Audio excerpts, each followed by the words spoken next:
아멘. 감사합니다. 우리 옆에 분들과 같이 앞뒤의 분들과 같이 이렇게 인사할까요? 당신의 삶이 어떠하든 하나님은 당신을 사랑하십니다. 좀 인사하겠습니다.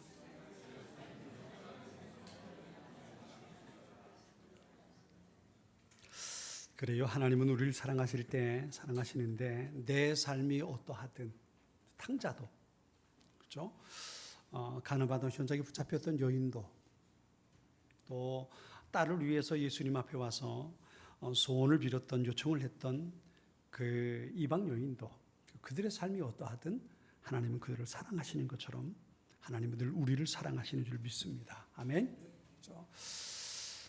신앙생활을 하면서 만나는 의미 있는 단어들이 있습니다.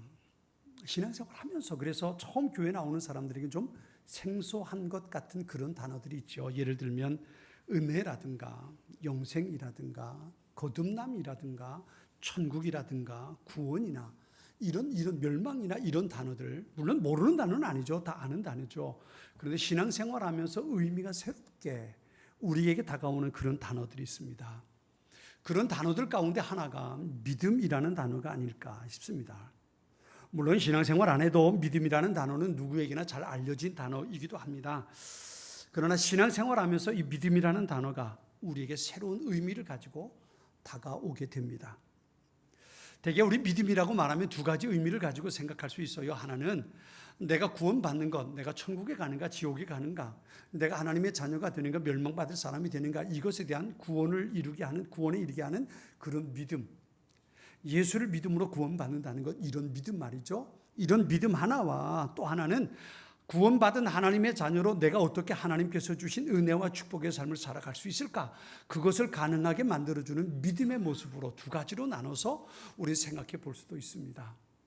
그런데 어떻게 보면 두 가지로 나눠 볼 수 있는 이 믿음의 모습이 하나로 설명해도 그리 문제가 되지 않는다는 것도 우리 잊지 말아야 합니다. 몇 번에 걸쳐서 이 믿음이라는 단어를 한번 생각하고 은혜를 좀 나누려고 합니다. 아담과 하와가 하나님께서 먹지 말라고 말씀하셨던 게 있지요. 그 선악과잖아요. 그죠? 선악과. 선악과를 따먹지 마라 그러셨는데 아담과 하와가 선악과를 따먹습니다. 선악과를 따먹고 제일 먼저 나타난 현상이 뭔지 혹시 여러분 기억하십니까? 눈이 밝아졌다 그랬어요. 눈이 밝아졌다. 성경 창세기 3장 7절은 이렇게 말합니다. 이에 그들의 눈이 밝아 자기들의 몸이 벗은 줄 알고 무화과 나무 잎을 엮고 치마를 하였더라 그랬어요.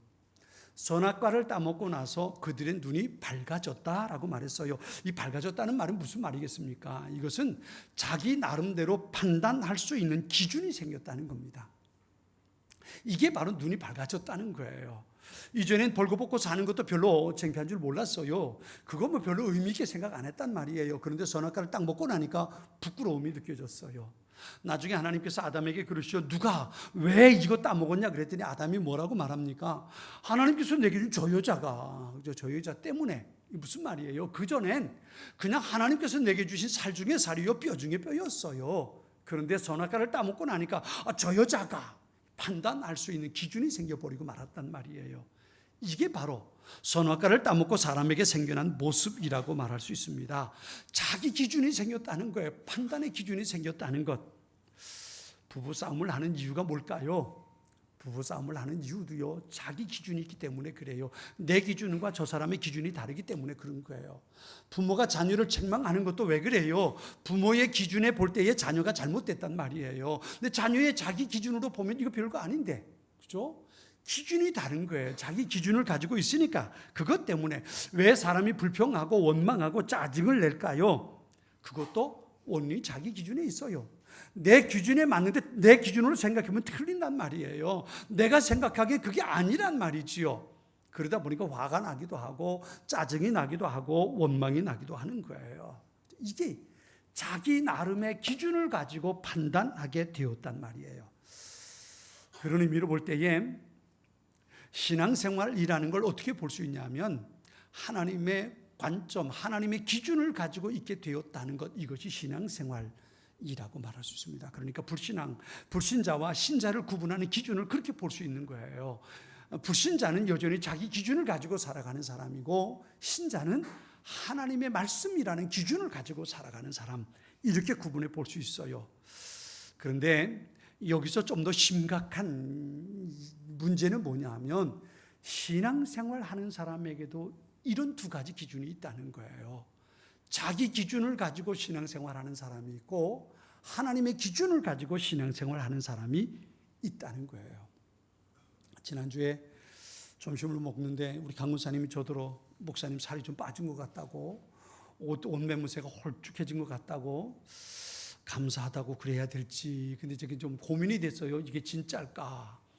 그래서 어제는 샤워하고 몸을 씻고 나서는 한번 저울에 올라가 봤어요. 그래서 진짜 빠졌더라고요. 진짜 빠졌어요. 제가 원래는 한 77, 78kg 늘 유지하다가 그러다가 한 1년 됐네요. 1년 전에 갑자기 이게 뚝 떨어져서 74까지 떨어지더니 이거 안 되겠다, 좀 올려야겠다. 75까지 올려놨는데, 근데 어제 재보니까 그게 한 2kg 정도가 쭉 빠져버려서 73kg까지 내려가 버렸더라고요.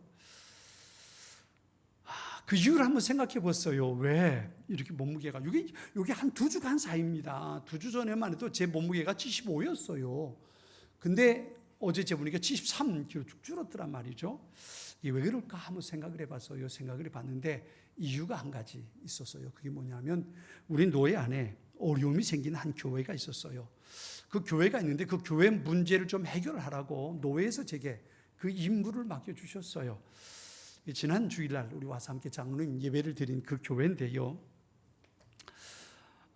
그래서 그 임무를 제가 맡고, 뭐 노회장 지낸 분들이, 이제 어른들이, 연세 드신 분들이 맡아야 되는 건데 그렇게 정확하게 공정하게 맡을 분들이 없어서 노회장 목사님하고 증경 노회장들이 이거 박 목사님 맡으면 좋겠다 그래서 노회 하는데 제게 그 임무를 맡겨주셨어요.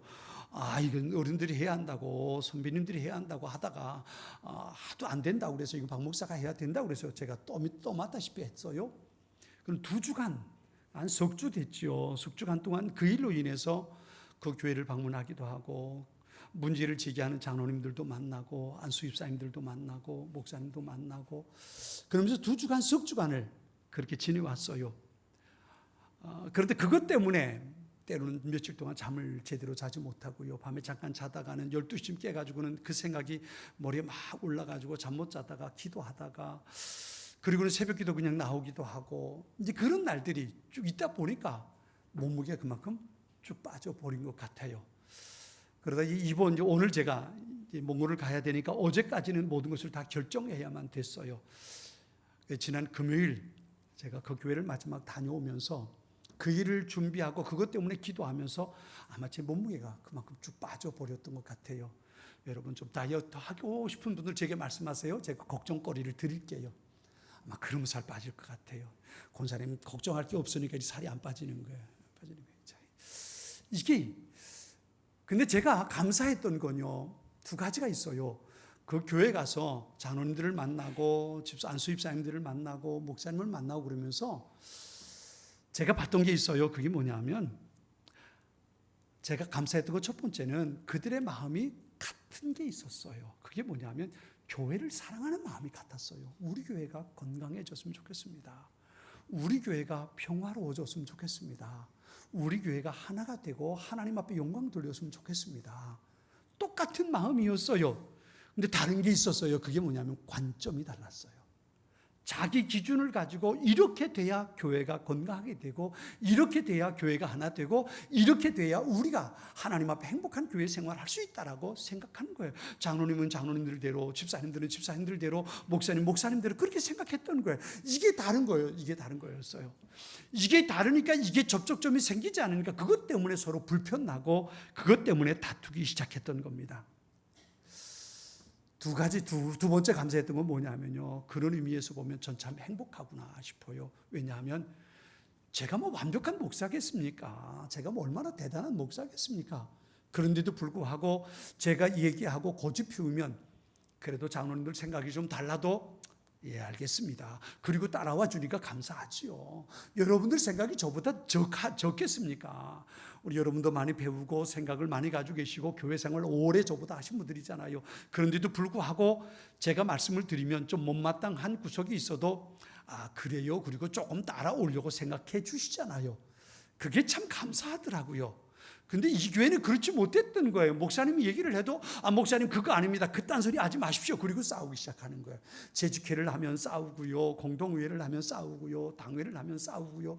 그러니 도무지 교회가 이게 만날 때마다 이제 그런 일들이 벌어지게 됐던 거였어요. 제가 한 일은 한 가지였습니다. 뭐였냐면 하나님의 관점에서 바라보기. 하나님의 마음을 가지고 바라보기.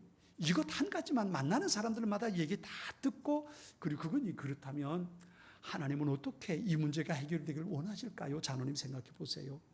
집사님 생각해 보세요. 목사님 생각해 보세요. 그리고 얘기했어요. 그리고 지난 금요일 저녁에 마지막 제가 가서 그런 얘기를 했습니다. 한 300여 명 항전 직분자들, 권사님, 안수입사님, 장로님들 이렇게 모인 분들이 300여 명이 이렇게 모였어요. 큰 교회입니다. 300여 명이 모였어요. 그래서 제가 그랬어요. 한 주간 동안 6월 첫 번째 주일까지 다른 것 아무것도 하지 말고 하나님의 마음은 어떤 걸까? 그걸 위해서 기도해라. 목사님도 기도원을 제가 보냈어요. 목사님 기도원에 가셔서 일주일 동안 하나님의 마음이 무엇일까 생각하고 기도하라고. 기도하고 내려와서 다음 주일 설교하시라고. 장로님들에게도 집사님들에게도 권사님들에게도 그걸 말씀드렸어요. 하나님의 마음은 어떤 걸까? 일주일 동안 새벽기도, 특별 새벽기도, 목사님 없는데 특별 새벽기도 여러분 항전집에 나와서 기도하고, 그리고 시간 정해놓고 기도하고, 우리 교회를 향한 하나님의 마음은 어떤 걸까? 내가 생각하기에가 아니라 하나님의 마음은 어떤 걸까? 그걸 한 주간 동안 찾아보라고.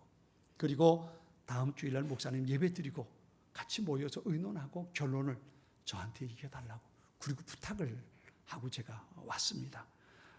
감사하게도 그 모든 부분들이 다 받아줬어요. 받아줘서 감사하다고, 그렇게 하겠다고. 목사님 아마 오늘 예배드리고 오늘 저녁이나 내일 아침에 보따리 싸가지고 사모님하고 기도원 가실 거예요. 그럼 이제 장로님, 권사님, 안수집사님들은 일주일 동안 특별히 새벽 기도에 나와서 늘 교회를 기도할 겁니다. 하나님의 기준, 신앙생활하면서요, 우리 많은 사람들이 이런 모습 가지고 해요. 하나님의 기준을 가지고 신앙생활하는 사람이 있는가 하면 자기 기준을 가지고 신앙생활하는 사람이 있어요. 이것을 우리가 오늘 본문을 통해서 보고자 하는 겁니다. 본문의 말씀을 가지고 세 가지 질문을 한번 생각해 보자고요. 첫 번째 질문이 뭐냐 하면, 우리는 믿기만 하면 다 천국에 간다고 생각하는데 정말 믿기만 하면 천국에 갈 수 있을까? 이 질문입니다. 여러분 어떻게 생각하십니까? 천국에 가는 것이 쉬울까요? 어려울까요? 어려울까요? 천국에 가는 게 쉬울까요? 어려울까요? 아마 어렵다고 생각하는 사람들은 이렇게 말할 수 있을 거예요. 종종 그렇게 말해요. 당신은 지금 죽으면 천국에 갈 수 있습니까? 라고 물으면 어떤 사람 그렇게 말해요. 지금 내가 믿음이 온전하지 못해서요, 조금 더 시간이 필요합니다. 천국 가는 게 어렵다고 생각하는 거죠. 왜 그렇게 생각하냐 하면, 내가 좀 더 열심을 내야 되고, 내가 좀 더 노력해야 되고, 내가 그렇게 좀 더 뜨겁게 신앙생활해야, 그래야 내가 천국에 갈 수 있지 않을까. 내가 열심히 예배도 참석하고, 내가 말씀대로 살려고 애를 쓰고, 헌금 생활도 잘하고, 봉사도 하고, 전도도 하고, 내가 그렇게 해야, 그래야 내가 천국에 갈 수 있지 않을까. 그렇게 생각하는 사람 입장에서는 천국에 가는 게 결코 쉽지 않죠. 어떤 분이 그러더라고요. 권사님이 그런 얘기 하더라고요. 어떤 땐 천국에 갈 수 있을 것 같은데, 어떤 땐 이래가지고 천국에 갈 수 있을까? 이런 생각이 든다는 거예요. 이분들이 이런 경우죠. 내가 뭔가 열심히 해야만 천국에 갈 수 있다고 생각하니까 지금 내 믿음 가지고는 안 되겠다라고 생각한단 말이에요. 이런 분들이 천국에 가는 것이 어렵다고 생각하는 사람들이에요. 내가 뭔가 지키고 열심히 하고 공을 들여야, 그래야 하나님께서 나를 인정해 주시지 않겠나라고 생각하는 사람들이에요. 반대로 천국에 쉽게 갈 수 있다고 생각하는 사람들은 이런, 갈라디아서 2장에 보면 이런 말씀이 있죠. 사람이 의롭게 되는 것은 율법의 행위에서 난 것이 아니요 오직 예수 그리스도를 믿음으로 말미암은 줄 아는 거로, 우리도 그리스도 예수를 믿나니 이는 우리가 율법의 행위에서가 아니고 그리스도를 믿음으로써 의롭다함을 얻으려 함이라. 율법의 행위로서는 의롭다함을 얻을 육체가 없느니라 그랬어요. 이런 사람은 그냥 믿기만 하면 되는데, 내가 뭐 열심히 하지 않아도 그냥 믿기만 하면 되는데 뭐 어렵냐, 이렇게 말할 수 있단 말이에요. 그렇다면 정말 믿기만 하면 천국에 갈 수 있을까요? 오늘 본문을 같이 봐요. 21절입니다. 21절 말씀을 같이 한번 읽어볼게요. 21절입니다. 자, 같이 읽습니다. 나더러 주여 주여 하는 자마다 다 천국에 들어갈 것이 아니요 다만 하늘에 계신 내 아버지의 뜻대로 행하는 자라야 들어가리라. 아멘. 여러분, 어떤 사람이 천국에 들어갈 수 있다고요? 내 아버지의 뜻대로 행하는 자, 그분이 간다. 천국은 믿음으로 간다고 하고, 오늘 본문 속에서는 하나님의 뜻대로 행하는 자가 들어가야 한다고 말씀하세요. 그러면 어떤 게 맞는 거예요? 믿기만 하면 들어가는 겁니까? 아니면 하나님의 말씀대로 살아야 들어가는 겁니까? 어떤 게 맞는 거야? 어떤 게 맞는 거냐 말이에요. 우린 여기서 혼동을 할 수 있는데요, 이렇게 생각하면 돼요. 두 개 다가 진실인 거예요. 믿는다는 것과 말씀대로 사는 것은 두 개가 동일한 거란 말이에요. 우린 되게 믿음과 행위를 따로 구별합니다. 난 예수님만 믿으면 되지, 뭐 이렇게 생각하는 경향이 있어요. 그런데 정말 예수님을 믿는다는 게 뭘까요? 예수님을 믿는다는 것, 이렇게 예를 들어 생각해 보자고요. 내가 몸이 좀 아파요. 몸이 좀 아파서 병원에 갔더니 의사 선생님이 저를 딱 진찰하고는 이제 이렇게 내가 약을 처방해 드릴 테니까 이 약을 가져가셔서 이렇게 먹고 이런 음식 조심하고 이렇게 생활하셔야 됩니다. 의사가 얘기를 해줘요. 그 의사를 신뢰하는 사람은 어떻게 살까요? 의사가 말한 대로 할 거예요. 말한 대로. 제가 어느 장로님하고 점심을 같이 식사하는데요, 점심을 먹고 났는데 이 장로님이 핸드폰에다가 뭘 이렇게 해요. 장로님 뭐 하십니까? 알람 맞춘대요. 왜요? 30분 후에 저 핸드폰에서 알람 울리도록 맞춘대요. 그래서 장로님 왜요? 그랬더니 이 장로님 하시는 말씀이, 약을 먹는데 의사 선생님이 약을 처방을 해주셨는데 식사 후에 30분 후에 먹으라고 처방을 해줬대요. 그거 30분 지키려고 알람을 딱 맞춰놨다는 거예요. 이분도 참 대단하다. 근데 우리 윤혜욱 권사님 그렇게 하시지 않는가 싶어요. 의사 선생님 말씀을 워낙 잘 믿으셔서 그러시지 않을까 싶은 생각이 들어요. 의사를 믿는다는 것은 의사가 하는 말을 내가 그대로 따라가는 겁니다. 의사를 믿는다고 하면서도 내가 의사 선생님을 믿지만 뭐 대충 해버리지, 이건 의사를 믿는 거야, 안 믿는 거예요? 안 믿는 겁니다. 안 믿는 거예요. 내가 예수님을 믿는다는 건 어떤 거냐면요, 그분의 말씀대로 사는 거예요. 이게 믿는 겁니다. 야고보서 2장 17절 그랬잖아요. 이와 같이 행함이 없는 믿음은 그 자체가 어떤 믿음이라고요? 죽은 믿음, 죽은 믿음. 내가 믿는 것과 내가 말씀대로 사는 것은 이건 다른 것이 아니라 같은 거예요. 동전에 보면 앞면과 뒷면이 있잖아요. 앞면에 믿음이라고 써 있고요, 뒷면에 행함이라고 써 있는 거예요. 이 두 가지가 같이 있어야 이것이 온전한 믿음이라는 거예요. 내가 예수님을 믿는다면 예수님 그분의 말씀대로 살아야 그 믿음이 진짜 믿음이라는 거예요. 그 믿음이 진짜 믿음입니다. 난 예수님을 믿습니다. 믿습니까? 아멘. 그리고 말하면서도 말씀대로 살지 않으면 그 사람의 믿음은 진짜 믿음일까요? 가짜 믿음일까요? 그 믿음은 가짜 믿음입니다. 여러분, 이거 잘 생각해야 되는 거예요. 그건 가짜 믿음이에요. 내가 예수님을 믿는다면 그분의 말씀대로 살아갈 수 있어야 하는 거예요. 이게 진짜 믿음이란 말이, 진짜 믿음이란 말이에요. 우리의 진짜 믿음은 바로 그 예수님을 믿는 것과 내가 믿는 예수님의 말씀대로 살아가는 것, 이 두 가지가 같이 있어야 돼요. 이게 진짜 믿음입니다. 두 번째 질문은요, 우리가 주여 주여 하기만 하면 천국에 다 갈 수 있을까라는 질문입니다. 우리가 기도할 때 가장 많이 사용하는 단어가 주여, 아버지, 주님, 이 단어입니다. 그죠? 저도 기도할 때 가장 많이 사용하는 단어가 아버지라는 말이고 주님이라는 말을 가장 많이 사용합니다. 그렇다면 주여 주여 아버지 아버지 하면 천국에 다 갈 수 있을까? 있다라고 생각하는 사람은 로마서 10장 13절에 이렇게 말씀하시기 때문에 그래요. 누구든지 주의 이름을 부르는 자는 어떻다고요? 구원을 얻으리라 그랬어요. 누구든지 주의 이름을 부르는 자는 구원을 얻으리라 그랬어요. 그런데 오늘 본문 보세요. 21절 좀 전에 우리가 본 말씀 보면 나더러 주여 주여 하는 자마다 다 천국에 들어갈 것이 아니요 라는 말. 무슨 말이에요? 주여 주여 하는 사람들 중에도 천국에 들어갈 수 없는 사람이 있다 없다? 있다는 거예요. 있다는 거예요. 주여 주여 한다고 다 천국에 들어갈 수 있는 게 아니라는 말이에요. 왜 그럴까요? 여기 주여라는 말이 무슨 의미인가를 알면 이해가 돼요. 주여라는 말이 헬라어로 보면 퀴리오스라는 말이거든요. 우리 식으로 번역하면 주인이라는 말입니다. 주인. 그래서 제가 종종 그런 말씀드리죠. 주님이라고 부르기 전에 가운데 무슨 글자를 넣으라고요? 인자. 주인님이라고. 그래야 우리의 마음에 부딪혀요. 주인님. 예수님은 나의 주인님이십니다. 여기까지 가야 조금 이해가 쉬워요. 사실 우리는 이게 이해가 참 되기가 어려워요. 주인, 종, 이거 우리 이런 관계 모르잖아요. 종과 주인의 관계 모르잖아요. 그런데 예수님 계신 이 당시의 사람들은 이걸 이해하는 게 아주 쉬웠어요. 왜냐하면 집집마다 노예가 있었거든요. 시장에 가서 돈 주고 노예를 사오면 그 노예는 내 거예요. 내가 주인입니다. 내 말대로 이 노예는 들어야 돼요. 내 말을 안 들으면 이 노예 내가 죽여버려도 괜찮아. 이게 내 재산입니다. 주인의 재산이에요. 그 주인이 종을 죽여도 이건 살인이 아닙니다. 그냥 재산상 손해 본 거예요. 만일에 종이 주인이 도망가면요, 잡히면 죽는 겁니다. 죽는 거예요. 이게 종과 주인의 관계예요. 그런데 예수님 말씀하시는 거예요. 주여 주여 하는 자마다 천국에 들어갈 수 있다는 말은 무슨 얘기냐면 그 주인과 노예의 관계를 얘기하는 겁니다. 그 관계를 설명하는 거예요.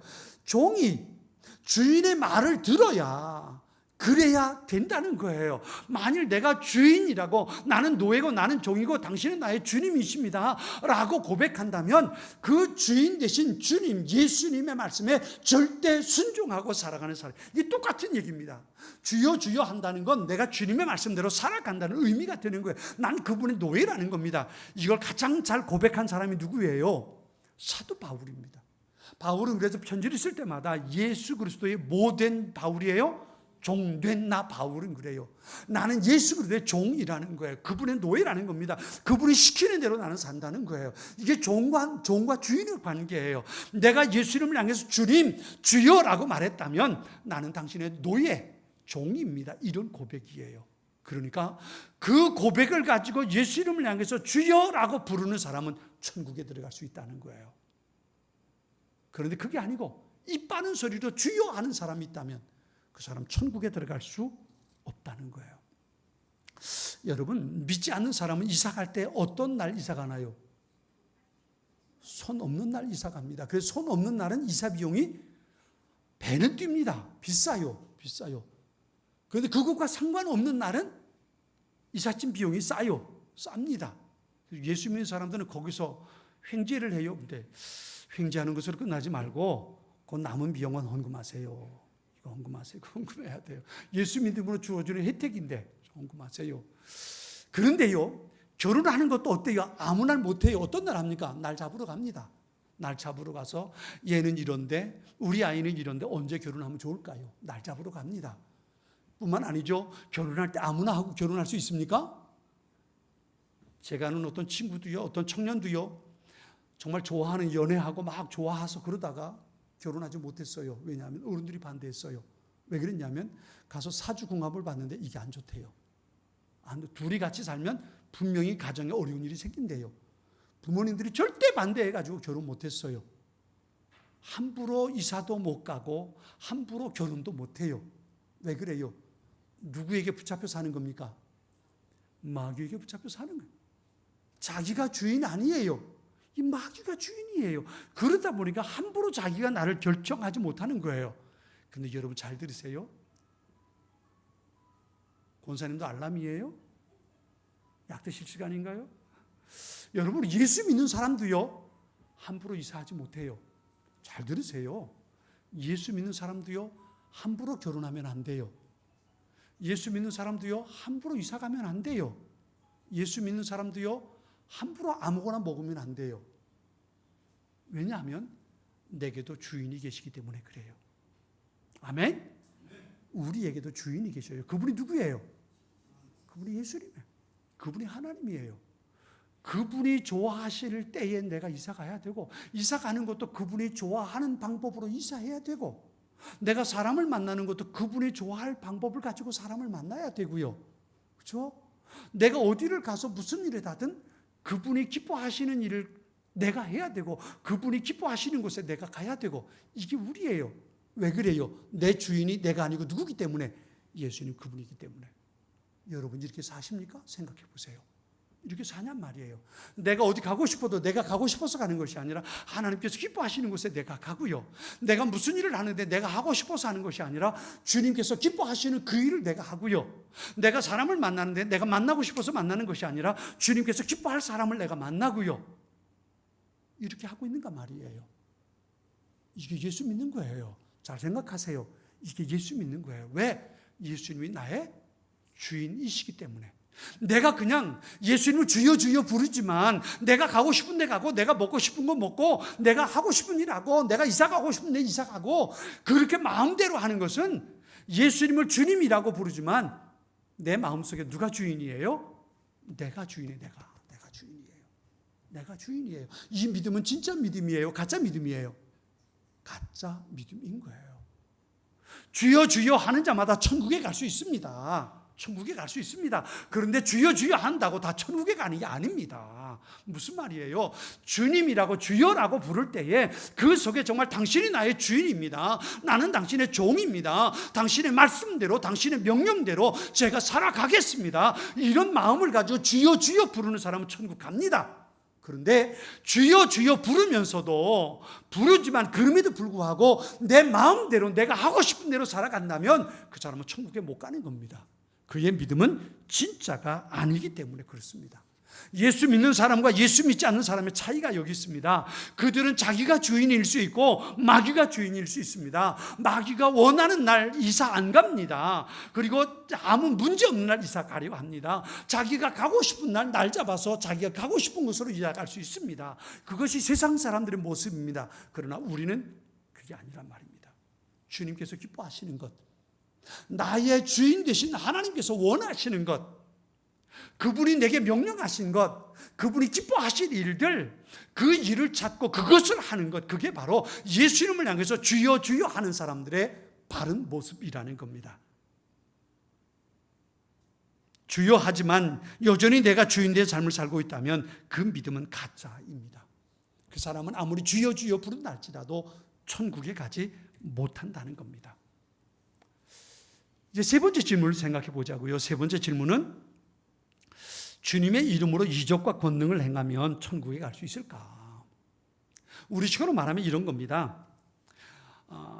주의 이름으로 설교도 하고 장로가 되기도 하고 목사가 되기도 하고 권사가 되기도 하고 집사가 되기도 하고 직분을 받기도 하고 교회 안에서 많은 봉사를 하고 혹은 또 능력 있는 삶이에요. 병자를 고치고 주의 이름으로 말이죠. 병자를 고치고 주의 이름으로 신방도 하고 주의 이름으로 열심히 교회에서 봉사도 하고 그렇게 하는 사람은 천국에 갈 수 있을까? 제가 여러분에게 물으면 여러분 어떻게 대답하실까요? 그쯤 되면 그래도 천국에 갈 수 있지 않을까? 왜냐하면 그렇게 하는 것이 믿음으로 하는 것 아니겠나? 그렇죠? 목사가 되고 장로가 되고 집사가 되고 권사가 되고 교회에서 열심히 봉사하고 11조 생활하고 그러면 그 사람 믿음이 있는 거 아닐까라고 생각할 수 있다는 거예요. 오늘 보면 22절에 그래서 그렇게 말하죠. 그날에 많은 사람이 나더러 이르되 주여 주여 우리가 주의 이름으로 선지자 노릇하며 주의 이름으로 귀신을 쫓아내며 주의 이름으로 많은 권능을 행하지 않았습니까? 그랬어요. 그런데요, 이들을 향한 주님의 평가가 어떻습니까? 23절 우리 같이 한번 읽어볼게요. 23절입니다. 자, 같이 읽겠습니다.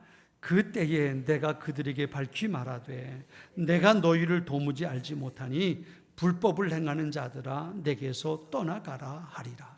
아멘. 여러분 이게 무서운 말입니다. 이게 무서운 말이에요.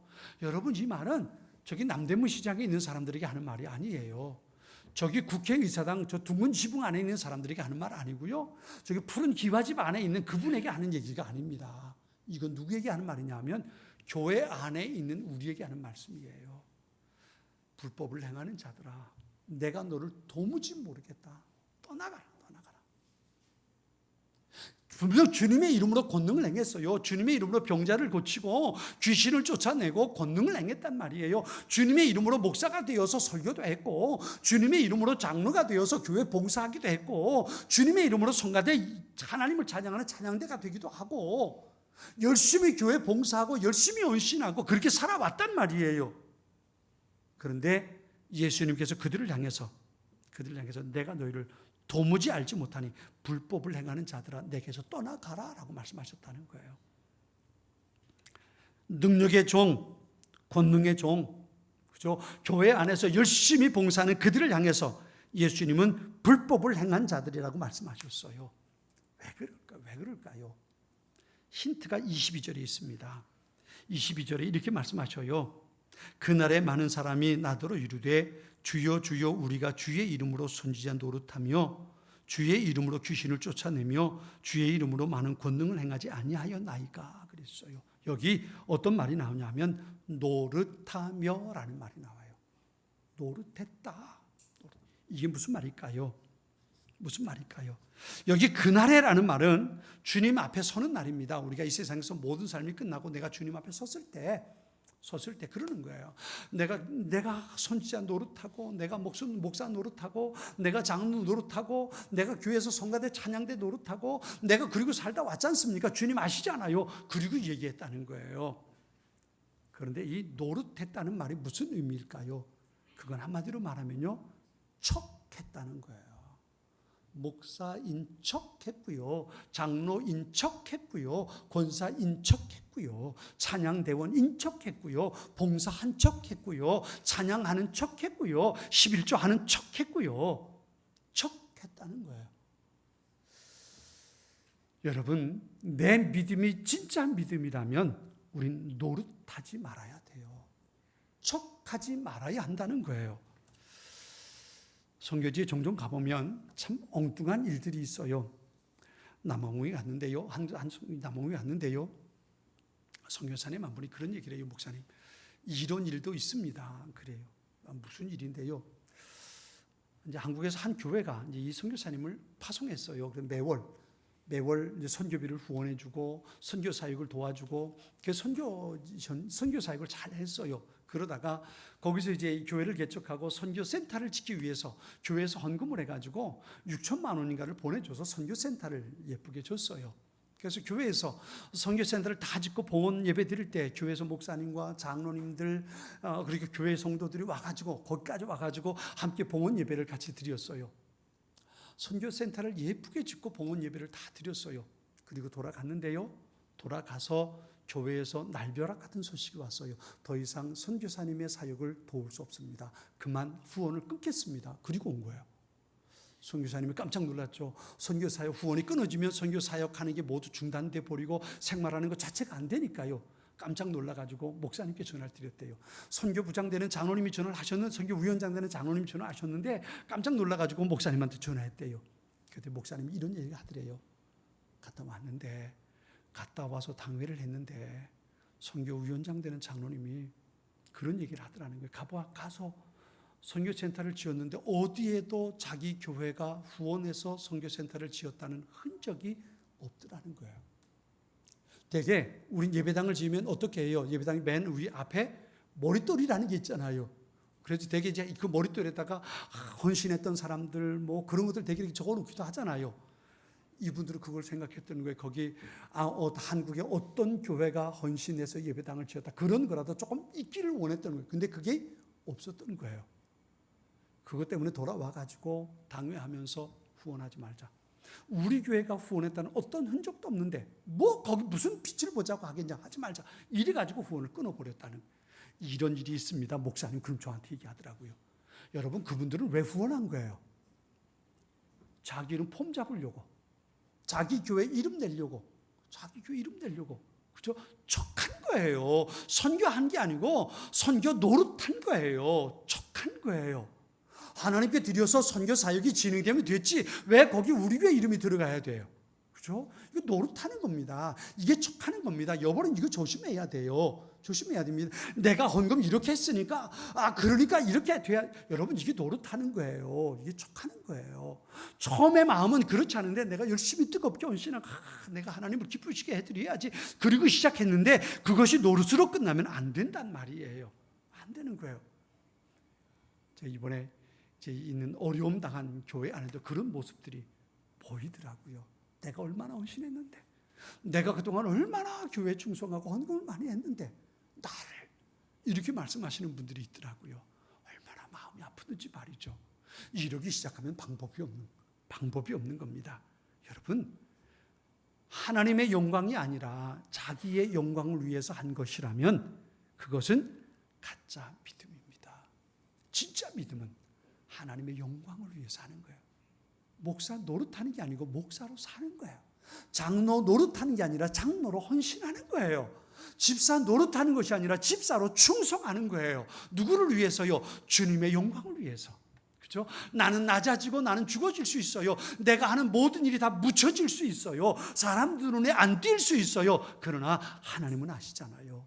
하나님의 영광을 위해서 내가 해내는 것, 이게 바로 진짜 믿음의 모습이란 말이에요. 우린 이것을 조심해야 돼요. 우리가 척을 하다 보면 처음엔 내가 이래서는 안 되는데 그러다가도 척을 오래 하다 보면 나중에는 진짜 내가 예수 잘 믿고 있는지 착각해요. 그건 착각이에요.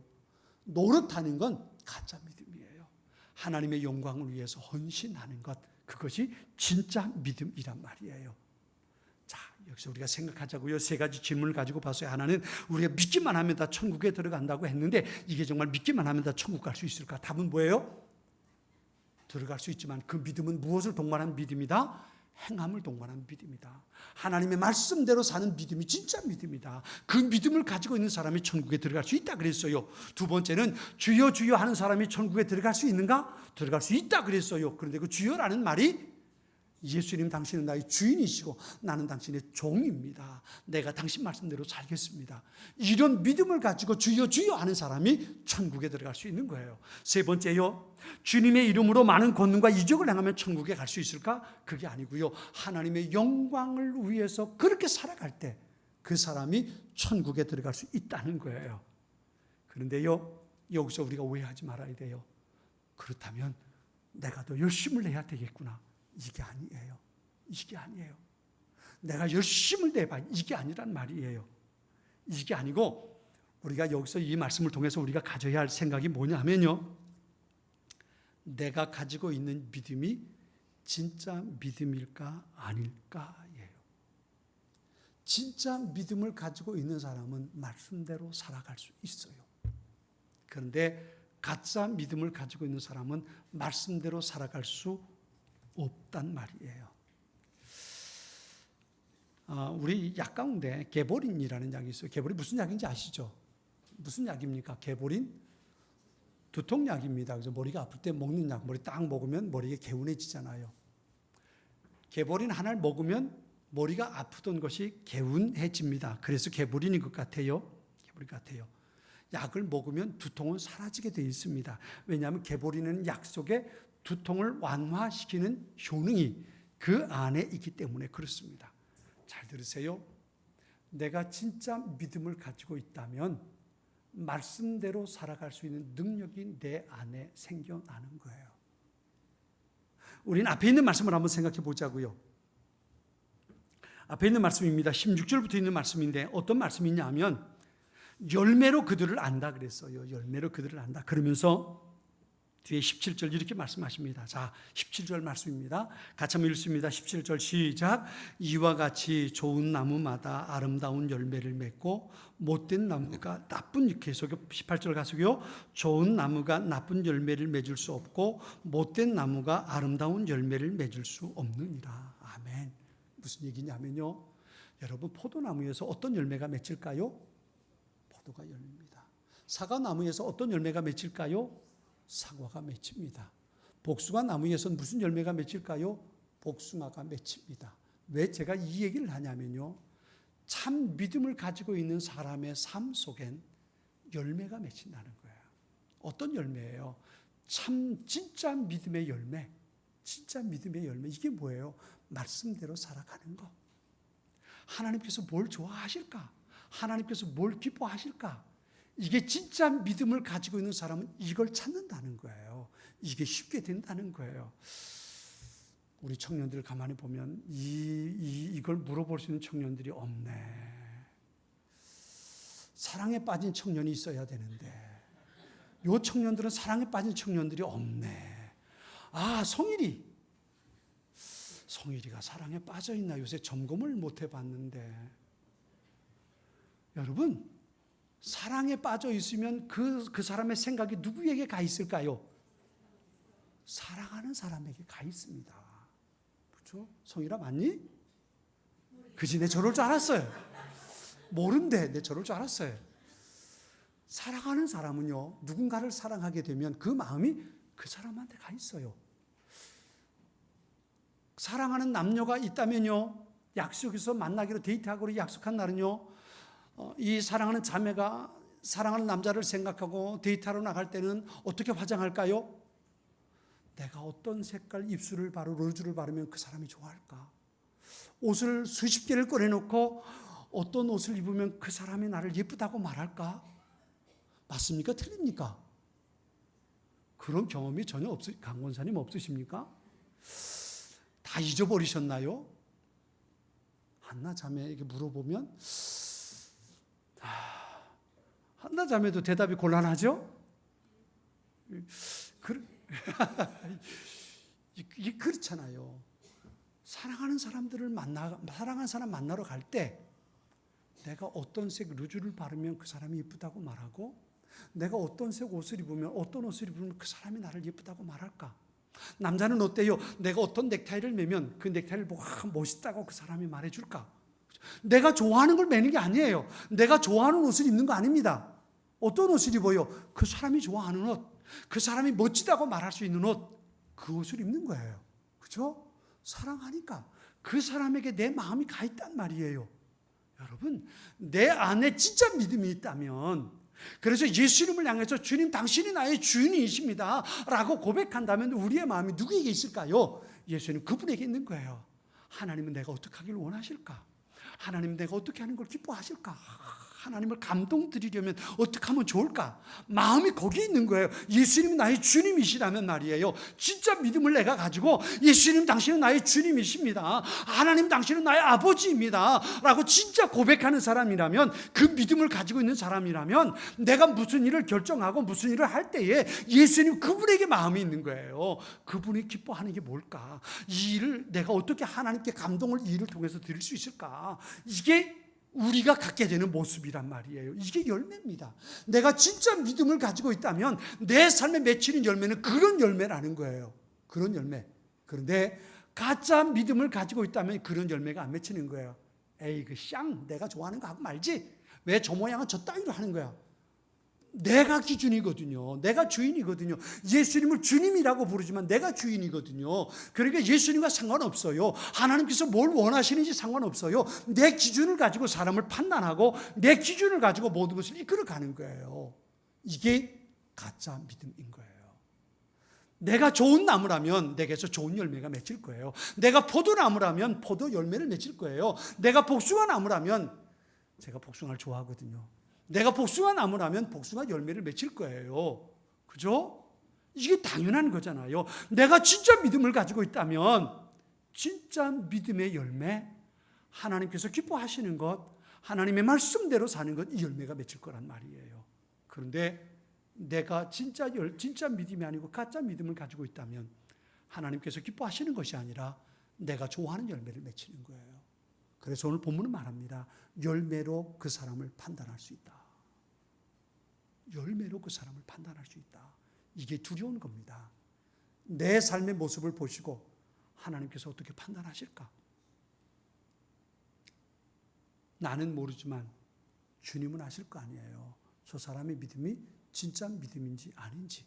왜냐하면 우리가 행하는 삶의 모습을 보시고 하나님께서 그것을 기뻐하실 것인지 하나님과 상관없는 일인지 이거 하나님 보실 테니까요. 보실 테니까. 내 삶의 열매를 통해서 예수님께서 열매를 맺히게, 예수님께서 판단하시게 될 거란 말이에요.